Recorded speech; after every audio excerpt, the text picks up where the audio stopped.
Saikrishna lockup death కేసులో రోజుకొక కీలక పరిణామం. అది కూడా వాళ్ళ తల్లిగారి నుండే చోటు చేసుకుంటూ ఉన్నాయి. మొన్నటికి మొన్న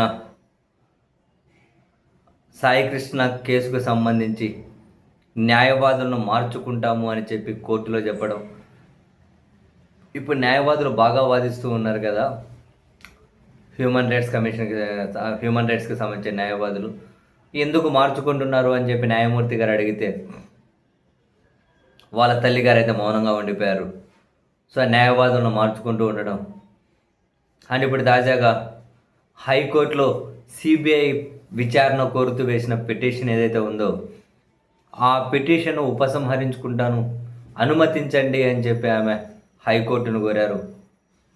సో ఈ మేరకు ఇక హైకోర్టు ఆ నిర్ణయం తీసుకోవాల్సి ఉంది.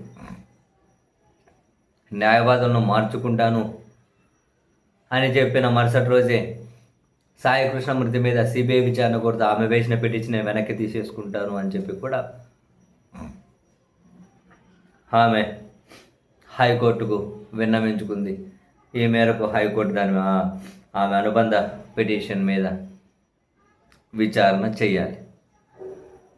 వాస్తవానికి ఏం జరుగుతుందో తెలియదు. సాయికృష్ణ కేసులో సిఐ నాగరాజు అరెస్ట్ అయ్యి 20 రోజులు దాటిపోయి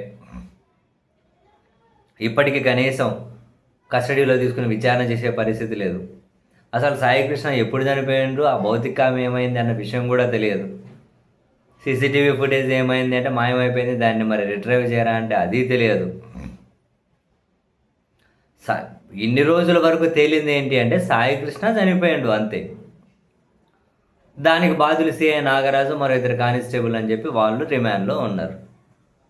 అంతకుమించి ఎందుకు చంపేశారు, మోటో ఏంటి, ఈ విషయాన్ని ఎవరు దాచిపెట్టారు, దీని వెనక ఎవరు ఉన్నారు, చివరికి హైకోర్టుకు కూడా అబద్ధం ఎందుకు చెప్పారు,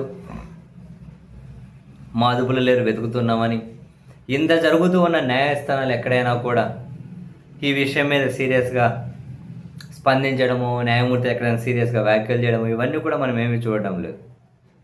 ఏమో మరి ఏం జరుగుతుందో తెలియదు, బట్ ఎక్కడికి ముగుస్తుందో కూడా తెలియదు.